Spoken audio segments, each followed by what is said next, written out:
बुंदेलखंड के जनपद जालौन पहुंचे उत्तर प्रदेश के पूर्व मुख्यमंत्री अखिलेश यादव दिवंगत पूर्व राज्य मंत्री को श्रद्धांजलि अर्पित करने औरई आए थे। अखिलेश यादव मणिपुर की घटना को लेकर केंद्र और मणिपुर सरकार पर जमकर बरसे और बोले, पूर्व मुख्यमंत्री की जालौन जिले में कोई भी ऐसी सड़क नहीं बची जिस पर अन्ना जानवर ना मिले। आगामी लोकसभा चुनावों में विपक्ष के पास प्रधानमंत्री के चेहरे को लेकर पूछे गए सवाल पर उन्होंने कहा कि विपक्ष के पास चेहरों की कमी नहीं है। अखिलेश जी, मणिपुर में जो घटना हुई है, कल प्रधानमंत्री ने कहा बहुत दुखद घटना है, इस पर हम कार्रवाई करेंगे, लेकिन 77 दिन तक उनके शब्द नहीं निकले, तो इस पर आप क्या कहेंगे? देखिए, मणिपुर में जो कुछ हो रहा है या जो कुछ हुआ है, ऐसा संभव नहीं है कि भारतीय जनता पार्टी को, देश के प्रधानमंत्री को, देश के होम मिनिस्टर को न पता हो। सच्चाई तो ये है कि आरएसएस की नफरत की राजनीति, आरएसएस की बांटने की राजनीति और भारतीय जनता पार्टी का लगातार वोट कैसे बढ़े, लड़ाई और झगड़े और नफरत से लोगों में दूरियां हो जाएं, उन्हें वोट कैसे मिले, इस दिशा में लगातार वो प्रयोगशाला की तरह मणिपुर को इस्तेमाल कर रहे थे।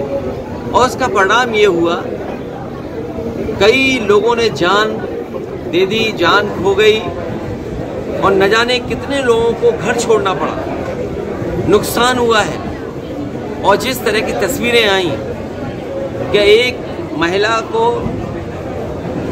जिस तरीके से घुमाया गया, और एक नहीं दो महिलाएं थीं, और उसके बाद मुख्यमंत्री का ये कहना कि ये घटना कोई एक अकेली घटना नहीं, ऐसी और घटनाएं हुई हैं। इससे ज़्यादा शर्मनाक, इससे ज़्यादा हमारे संस्कृति पर धब्बा लगने की बात कोई नहीं हो सकती, जो भारतीय जनता पार्टी के मुख्यमंत्री और देश के प्रधानमंत्री और देश के होम मिनिस्टर इस बात को देख रहे हो। जो मणिपुर में हुआ है, ये इतने दिनों के बाद तस्वीर आई। जो संस्थाएं थी, आईबी वो क्या रिपोर्ट दे रही थी, इनके पास बड़ी बड़ी संस्थाएं जो जानकारी समय समय पर देती हैं, वो संस्थाएं क्या कर रही हैं? जब संस्थाएं पॉलिटिकल लोगों के पीछे लगाएंगे आप, तो वो सच्ची घटनाओं के बारे में क्यों जानकारी देंगे? ये बीजेपी सरकार और बीजेपी के नेता दोषी हैं। वहाँ पर जिन लोगों ने इस तरह की घटना की है, कार्रवाई हो।